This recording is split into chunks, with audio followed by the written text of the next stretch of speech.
अस्सलाम वालेकुम dear students, hope you all are doing fine. ये है ऑब्जेक्टिव पेपर।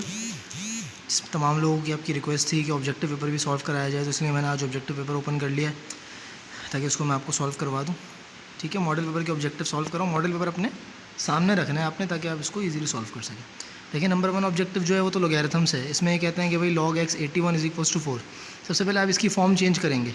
इसको आप लिखेंगे इस तरह, x की पावर 4 इज इक्वल्स टू 81। ठीक है, अब क्या होगा, अब नेक्स्ट ये होगा कि आपने x की पावर 4 बराबर 81 किया। अब इसके दो तरीके हैं इसके सॉल्व करने के। या तो आप क्या करें कि ये अंदाज़ा लगा लें कि भाई किसकी पावर 4 81 हो सकती है। क्या 3 की पावर 4 81 है, क्या 4 की पावर 4 81 है, क्या 16 की पावर 4 81 है, या 9 की पावर 4 81 है, आसानी से पता लग जाएगा। या फिर आप इसके ऊपर 4th रूट ले लें, ये 4 कैंसिल हो जाएगा, 81 का 4th रूट निकलेगा कैलकुलेटर से, तो आंसर 3 आएगा। लेकिन ज़्यादा आसान ये है कि आप x की जगह पे वैल्यूज़ पुट करके देखें, 3 पुट करके देखें तो आंसर 3 ही हो जाएगा। ठीक है, नेक्स्ट में कहते हैं the sum of angles of parallelogram. Parallelogram जो है वो क्वाड्रिलेटरल होता है। क्वाड्रिलेटरल यानी 4 साइड्स वाला।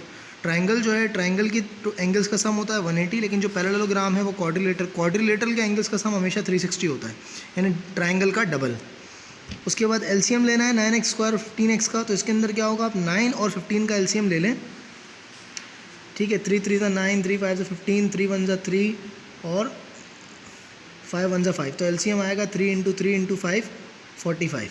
तो एलसीएम नंबर का तो 45 आ गया। आपको यहीं से पता लग गया कि एक ही ऑप्शन ये वाला सही है।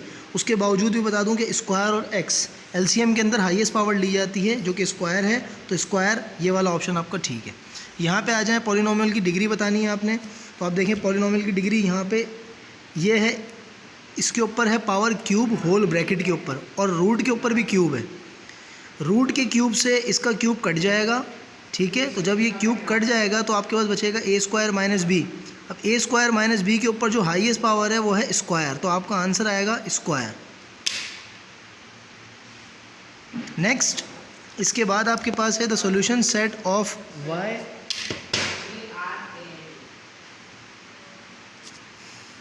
The solution set of y -3 equal to -4।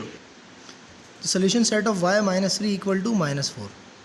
अब इसके अंदर हमने बेसिकली मॉड जब आप ओपन करेंगे तो इक्वल टू के बाद वाली वैल्यू पे प्लस माइनस की साइन आती है। ठीक है, अब यहाँ पे ऑलरेडी माइनस की साइन मौजूद है। जब ऑलरेडी माइनस की साइन इक्वल टू के बाद मौजूद होती है तो फिर मॉड वाले क्वेश्चंस का सॉल्यूशन सेट नहीं निकलता, ये आपको पता है, तो इसलिए इसका आंसर होगा एम्प्टी। ठीक है, उसके बाद the sum of supplementary angle. Supplementary angle का सम 180 होता है, कॉम्प्लीमेंट्री का 90 होता है, आपको पता है। ठीक है, a प्लस बी बराबर है 3 के और a माइनस बी बराबर है 1 के। Find the value of a square plus b square. a square plus b square की वैल्यू मालूम करें। इसके ऊपर बेटा फॉर्मूला लगेगा, कौन सा वाला फॉर्मूला लगेगा, यहाँ पे आपके पास a प्लस बी का square plus a minus b का square equal to 2a square plus b square, ये फार्मूला है आपके पास। ठीक है, a प्लस बी का होल स्क्वायर, a माइनस, अच्छा वैल्यू क्या क्या है, a प्लस बी की वैल्यू है 3 और a माइनस बी की वैल्यू है 1। तो a प्लस बी की वैल्यू है 3 और a माइनस बी की वैल्यू है 1। ठीक है, और ये ऐसे ही आ जाएगा। ठीक है, उसके बाद क्या होगा, 9 + 1 equal to 2a square plus b square. 9 + 1 हो गया 10। जब ये 2 इधर आएगा 10 से डिवाइड करेगा तो आंसर आएगा 5। तो यहाँ से आपका जो करेक्ट आंसर है वो है 5। 5 कहाँ, ये मौजूद है। ठीक है, ये वाला करेक्ट ऑप्शन है। उसके बाद कहते हैं आपसे भाई कि x, ये आपके पास दिया हुआ है x, y√x, y is called the root of, y√x दिया हुआ है तो y कहलाएगा root of, y is called of the root.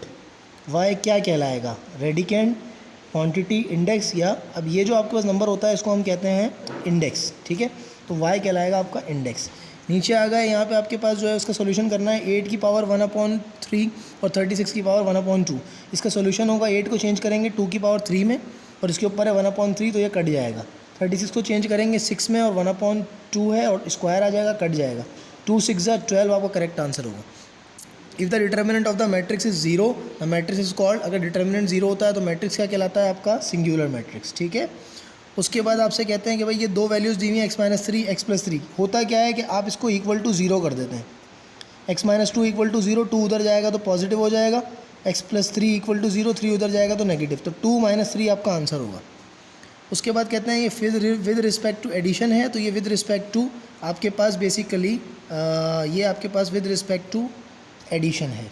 उसके बाद इसमें कहते हैं आपसे the diameter twice of the, diameter twice होता है किसका, डायमीटर डबल होता है बेसिकली आपके रेडियस का। रेडियस हाफ होता है, अगर एक सर्कल आप बनाएं तो सर्कल का ये जो हाफ है रेडियस होता है और पूरा जो है वो डायमीटर होता है, तो डायमीटर का आधा जो है वो रेडियस होता है, ठीक है, पूरा डायमीटर। आगे बढ़ते हैं नेक्स्ट ऑब्जेक्टिव की तरफ। अब नेक्स्ट ऑब्जेक्टिव आपके पास जो है वो है नंबर 14। नंबर 14 में आपके पास क्या आता है, 1 minus sine square theta equal to, आपने ऑप्शन देना है। सबसे पहले आप क्या करेंगे, सबसे पहले आप ये करेंगे 1 माइनस साइन स्क्वायर थीटा किसके बराबर होता है, फॉर्मूला यूज़ करेंगे, sine square theta plus cos square theta equal to 1। जब आप साइन को वहाँ ले जाके 1 में से माइनस करेंगे, ठीक है, जब साइन यहाँ आके 1 में से माइनस होगा तो बराबर हो जाएगा किसके, कॉस के। जब साइन यहाँ आके 1 में से माइनस होगा तो बराबर हो जाएगा कॉस के, तो इसकी जगह पे आ जाएगा कॉस स्क्वायर थीटा। और जब स्क्वायर से रूट कटेगा तो कॉस बचेगा, किसी भी तरह कोई और ऑप्शन करेक्ट नहीं हो सकता, तो कॉस ही करेक्ट है, ठीक है। यहाँ पे आते हैं 3 की पावर 0 बराबर है किसके, किसी भी नंबर की पावर 0 होती है तो वो बराबर होगी 1 के। Multiplicative inverse of a minus b का मल्टीप्लिकेटिव इन्वर्स जो होता है उसके अंदर साइन चेंज नहीं होती, सिर्फ वैल्यू ऊपर नीचे होती है। यानी अगर a माइनस बी न्यूमरेटर पे है तो डिनोमिनेटर पे चले जाएगा 1 के नीचे, साइन चेंज नहीं होगी, ठीक है। ये जो है ये गलत है, ये वाला आंसर करेक्ट है a माइनस बी। उसके बाद आते हैं 10 upon sine theta, tan theta upon sine theta बराबर है किसके, tan theta upon sine theta किसके बराबर है। सबसे पहले टेन थीटा की वैल्यू पुट करें। टेन थीटा का फॉर्मूला क्या था, आपने याद किया है, टेन थीटा आगे कर लेते हैं। टेन थीटा का फॉर्म 10 अपॉन साइन के, ठीक है। तो टेन थीटा आपके पास बराबर है किसके, परपेंडिकुलर अपॉन बेस, और साइन थीटा बराबर है किसके, परपेंडिकुलर अपॉन हाइपोटेन्यूज। जब ये पलटेगा तो परपेंडिकुलर तो कट जाएगा, हाइपोटेन्यूज अपॉन बेस बचेगा। हाइपोटेन्यूज अपॉन बेस किसका फॉर्मूला है, कॉस का है, बेस अपॉन हाइपोटेन्यूज, तो हाइपोटेन्यूज अपॉन बेस हुआ आपका, कॉस का अपोजिट होता है हमारे पास साइन, कॉस का होता है सेक, ठीक है। तो सेक का फॉर्मूला है, तो आपके पास जो यहाँ से करेक्ट आंसर है वो है सेक। आगे बढ़ते हैं। x4 plus 64 can be made a perfect square by adding. x4 plus 64 के अंदर आप क्या ऐड करेंगे तो ये परफेक्ट स्क्वायर बनेगा। तो आपका जो आंसर इसके अंदर है वो है 16x स्क्वायर। ये कैसे है इसको करके देखते हैं। आपने यहाँ पे लिया x4 प्लस 64, ठीक है, और यहाँ पे आपने रखा क्या, x स्क्वायर, और यहाँ पे भी रखा x स्क्वायर, और यहाँ आया x4 और ये आपका कट गया, x स्क्वायर के अंदर x स्क्वायर जमा किया, बना 2x स्क्वायर, ठीक है, ये बन गया आपका 2x स्क्वायर। अब आपको यहाँ 64 चाहिए। 64 किसके टेबल में आता है, 8 के, तो यहाँ रखा 8, यहाँ रखा 8, 8 8 64 कैंसिल, 2x को 8 से मल्टीप्लाई करेंगे तो आएगा 16x। तो 16x जो है ये एक्स्ट्रा है, तो यहाँ से जो आंसर आया आपका 16x है कि आपको 16x स्क्वायर चाहिए, तो आपके पास जो है वो क्या बनेगा, परफेक्ट स्क्वायर बनेगा। इधर आ गए नेक्स्ट वाले पे, a अपॉन अंडर रूट ए को आपने क्या करना है, सॉल्व करना है, ठीक है। अब इसको सॉल्व करने का तरीका क्या है कि आप इसको मल्टीप्लाई कर दें अंडर रूट ए अपॉन अंडर रूट ए से। उससे क्या होगा, जब ये अंडर रूट ए से मल्टीप्लाई करेगा तो a बन जाएगा, और a अंडर रूट ए से मल्टीप्लाई करेगा तो ऐसे हो जाएगा, a से a कटेगा तो सिर्फ अंडर रूट ए बचेगा। ये करेक्ट आंसर है।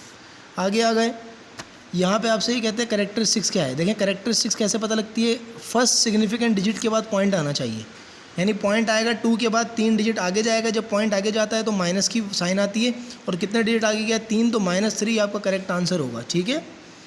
उसके बाद आप अगर Cartesian product of set product को आप a मल्टीप्लाई b से मेंशन करते हैं।